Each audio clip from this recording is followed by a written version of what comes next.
नमस्कार दोस्तों, आपका एक बार फिर से स्वागत है मेरे YouTube channel Neha's ray of hope में। आज के वीडियो में हम बात करेंगे कि इस बदलते हुए मौसम में जहां एक ओर आई फ्लू अपना कहर बरसा रहा है, कहीं वायरल फीवर हो रहे हैं, सर्दी जुकाम बुखार, साथ ही साथ एक ऐसी खतरनाक बीमारी भी अपने पांव पसार रही है जिसको हम सभी जानते हैं, कोई इससे अनभिज्ञ नहीं है, वो है डेंगू। डेंगू को लेकर जिस प्रकार की भयावह स्थिति अभी हमारे बीच बनी हुई है, आज हम उसी पर चर्चा करेंगे। क्या सच में डेंगू से इस प्रकार से भयभीत होने की ज़रूरत होती है? क्या वाकई में डेंगू उतना ही खतरनाक है जितना हम सभी उसे मानते हैं? ध्यान से सुनिए सारी बातें। मैं आपको डेंगू का एक बहुत ही इम्पॉर्टेंट पार्ट बताने वाली हूँ इस वीडियो में, तो वीडियो को अंत तक ज़रूर देखें। आज हम सबसे पहले बात करेंगे कि आप डेंगू के बारे में क्या सोचते हैं। हम सभी जैसे ही डेंगू का नाम सुनते हैं, हमारे मन में सबसे पहला ख्याल आता है कि अब तो हॉस्पिटल में एडमिट होना पड़ेगा, प्लेटलेट्स चढ़वानी पड़ेंगी, ब्लड ट्रांसफ्यूजन होगा। डेंगू से डरने का मेन कारण लोगों का यही है क्योंकि हम सभी के दिमाग में ये भय व्याप्त है कि यदि डेंगू हो गया है तो सर्वाइवल चांसेस बहुत कम हो जाते हैं। मृत्यु दर इतना अधिक देखा जा रहा है डेंगू के बुखार में कि लोग इससे डरने लगे हैं, जबकि ये सारा जो हमारे दिमाग में एक भ्रम भर गया है, यह डेंगू से डेथ हो जाती है, ऐसा बिल्कुल भी नहीं है। आज के इस वीडियो में हम यही चर्चा करने वाले हैं, क्या डेंगू में डेथ रेट बहुत अधिक है? ये फैक्ट और मिथ कितना सच है, कितना झूठ है, आज के इस वीडियो में हम यही पता करेंगे। ये बात तो हम सभी जानते हैं कि डेंगू मच्छर से फैलता है, पर हम में से कितने लोग ये जानते हैं कि डेंगू भले ही मच्छर से फैलता है लेकिन ये एक वायरल डिजीज है। आप जानकर हैरान होंगे, डेंगू का कोई भी एंटीवायरल स्पेसिफिक ड्रग अभी तक नहीं बना है। WHO ने भी इस बात की पुष्टि की है। वो तो यहाँ तक भी मानते हैं कि डेंगू के लिए अभी तक कोई भी एग्जैक्टली करेक्ट वैक्सीन भी नहीं बनी है और ना ही डेंगू वायरस का सही तरह से कोई भी एंटीवायरल ट्रीटमेंट बना है। तो फिर जब हम इलाज कराने जाते हैं तो हमारा इलाज कैसे होता है? जैसा कि मैंने आपको बताया कि डेंगू एक वायरल डिजीज़ है, इसका अभी तक कोई भी स्पेसिफिक एंटीवायरल ट्रीटमेंट नहीं बना है। फिर भी मैं आपसे कहती हूँ कि डेंगू से घबराने वाली कोई बात नहीं होती है। हम जब कभी भी किसी वायरल डिजीज से ग्रसित होते हैं, हमें ये ध्यान रखना होता है कि हम इसको डिले ना करें। जो डेथ होती है, जो इसका मॉर्टेलिटी रेट है, जो डेथ रेट है इन सारी बीमारियों का, वो इसके वायरस से डेथ कॉज नहीं होती है। डेंगू का वायरस डेथ कॉज बिल्कुल भी नहीं करता है। जो डेथ होती है वो होती है सेकेंडरी कॉम्प्लिकेशन से। इस बात को आप अच्छी तरह से समझ लीजिए।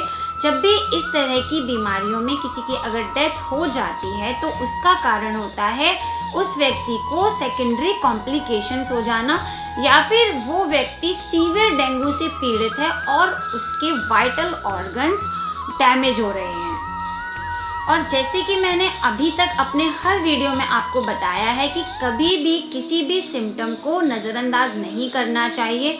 जब भी हमारी बॉडी में कोई भी ऑल्टरनेटिव चेंजेस आने लगे, सर में दर्द होना, हाथ पैरों में दर्द होना, इनको आप सामान्य दर्द समझकर कभी नज़रअंदाज मत किया करिए। सिर्फ ज़्यादा से ज़्यादा 2 से 3 दिन वॉच करिए, हमको आराम मिल जाएगा। लेकिन फिर भी अगर तीसरे दिन भी आपको सर में दर्द बना हुआ है, आपको पेट में दर्द हो रहा है, आपको लूज मोशन हो रहे हैं, या फिर आपको पूरे शरीर में, आपके जोड़ों में बहुत तेज़ दर्द हो रहा है, डेंगू का अलार्मिंग फीचर होता है बदन दर्द। WHO भी इस बात को कहते हैं कि कई पेशेंट एसिम्टोमेटिक होते हैं, मतलब उनमें लक्षण नहीं आते हैं। डेंगू इसलिए खतरनाक हो जाता है क्योंकि वो अंदर ही अंदर ग्रो करता रहता है और व्यक्ति को सिम्टम्स नहीं आते। जो हल्के फुल्के सिम्टम्स आते भी हैं उन्हें हम नज़रअंदाज कर देते हैं और डिले होने की वजह से हमारा बॉडी के जो और ऑर्गन्स हैं वो फेल होने लगते हैं, वो ख़राब होने लगते हैं, उनमें डिस्टर्बेंसेस आने लगते हैं, हमारे प्लेटलेट्स बहुत कम हो जाते हैं, तब बात चिंताजनक हो जाती है। अदरवाइज डेंगू अपने आप में बिल्कुल भी सीवियर प्रॉब्लम नहीं है। फिर ऐसे क्या लक्षण हैं जिन्हें हमें बिल्कुल भी नज़रअंदाज नहीं करना चाहिए, विशेषकर इस बदलते मौसम में? जुलाई से लेकर अक्टूबर आप इस मौसम में इन लक्षणों पर विशेष ध्यान देना चाहिए। इनको किसी और लक्षण के साथ कंफ्यूज होने की ज़रूरत नहीं होती है। अगर आपको इनमें से कोई भी ऐसे लक्षण लग रहे हैं तो उन पर गौर करिए, उन पर ध्यान दीजिए। जैसे कि हल्का हल्का बुखार आना, कभी कभी हाई टेम्परेचर भी हो सकता है, शरीर पर हल्के हल्के लाल चकत्ते आ जाना। हो सकता है आपको बुखार भी नहीं आए, आपको बदन दर्द भी ना हो, बस आपकी बॉडी पर हल्के हल्के रैशेज आ जाएं, तो ध्यान दें। हल्के हल्के चेचक जैसे चकत्ते आते हैं, पेट में दर्द होना, सर में दर्द होना, खासकर मांसपेशियों और जोड़ों में दर्द होना। डेंगू के बुखार को हड्डी तोड़ बुखार या ब्रेक बोन फीवर भी कहते हैं, क्योंकि इसमें सबसे ज़्यादा व्यक्ति को जो परेशानी होती है वो होती है बॉडी एक की और पेन की। तो इस बात को बहुत ध्यान रखना चाहिए कि यदि आपको इस तरह से अचानक से शरीर में दर्द शुरू हुआ है तो कहीं ये डेंगू के आसार तो नहीं है। जिस व्यक्ति को डेंगू का इन्फेक्शन एक बार हो चुका है उन लोगों को सीवियर डेंगू होने के चांसेस बहुत अधिक बढ़ जाते हैं। आपको मैं सीवियर डेंगू के सिम्टम्स बताती हूँ, जैसे कि बहुत ज़्यादा पेट में दर्द होना, साथ ही साथ कंटिन्यू वॉमिटिंग होना, थकान होना, ब्लीडिंग होना, नाक से ब्लड आना या फिर मसूड़ों से ब्लड आना, उसके साथ साथ घबराहट, बेचैनी बहुत अधिक बढ़ जाना, या फिर व्यक्ति को पेशाब में या फिर लैट्रिन के रास्ते से ब्लड आना। ये सब सिम्टम्स होते हैं सीवियर डेंगू में। आखिर डेंगू को ठीक कैसे करना है? सबसे पहले तो यदि आपको इनमें से कोई भी लक्षण लग रहे हैं तो आप अपने तुरंत ब्लड की जांच कराएं, सीबीसी की जांच कराइए। उसमें आप अपने डॉक्टर से सजेशन लीजिए। अगर आपके प्लेटलेट्स कम हो रहे हैं, आप डेंगू का स्पेसिफिक टेस्ट होता है, डेंगू अलाइजा, एंटीजन टेस्ट होते हैं, इम्यूनोग्लोबुलिन टेस्ट भी होते हैं, कई प्रकार के टेस्ट होते हैं। आप वो टेस्ट करवाकर आपका कंफर्म होगा कि आपको डेंगू फीवर हुआ है। तो जिस व्यक्ति को डेंगू फीवर हुआ है उसे क्या करना चाहिए? डेंगू को बहुत आसानी से ठीक किया जा सकता है सिर्फ एक चीज़ के साथ। आप नोट कर लीजिए इस बात को। अगर किसी को शुरुआती डेंगू हुआ है, उसके प्लेटलेट्स 1 लाख, 1,30,000, 1,40,000, इनफैक्ट 1 लाख से अगर कुछ कम भी हैं तो भी उसका डेंगू आसानी से ठीक किया जा सकता है। बस एक चीज़ का ध्यान रखना है जो कि बहुत इम्पॉर्टेंट है डेंगू के इलाज में, और यही हॉस्पिटल्स में होता है। सबसे इम्पॉर्टेंट होता है हाइड्रेटेड रहना। बॉडी में पानी की बिल्कुल भी कमी नहीं होनी चाहिए। आप जितना अधिक पानी पी सकते हैं, या जिसको डेंगू हुआ है उसको आपको सबसे अधिक मात्रा में पानी पिलाना है। वो व्यक्ति धीरे धीरे दवाइयों के साथ, एंटीपायरेटिक ड्रग्स, एनाल्जेसिक ड्रग्स के साथ बहुत जल्दी उसकी रिकवरी हो जाती है। Oral hydrating therapy is the most important treatment of dengue. जिस व्यक्ति को डेंगू हुआ है उस व्यक्ति को थोड़ी थोड़ी देर में पानी की पर्याप्त मात्रा मिलती रहनी चाहिए, किसी भी रूप में। फिर आप उसे सादा पानी दीजिए, आप उसे नारियल पानी दे सकते हैं, आप उसको तरल पदार्थ बनाकर, तरल सब्जियां, तरल सिंपल खाना, बिल्कुल लिक्विड फॉर्म में। डेंगू के मरीज को बिल्कुल भी हैवी फूड नहीं देना होता है। आप उनको लिक्विड फॉर्म में थोड़ी थोड़ी देर में पूरे समय हाइड्रेशन का ख्याल रखिए। जो भी लक्षण आए, यदि व्यक्ति को बुखार आ रहा है तो एंटीपायरेटिक ड्रग्स, बहुत ज़्यादा शरीर में दर्द है, एनाल्जेसिक यानी पेन किलर, लूज मोशन हो रहे हैं, लूज मोशन की दवाई, इसमें सिम्टोमेटिक ट्रीटमेंट चलता है।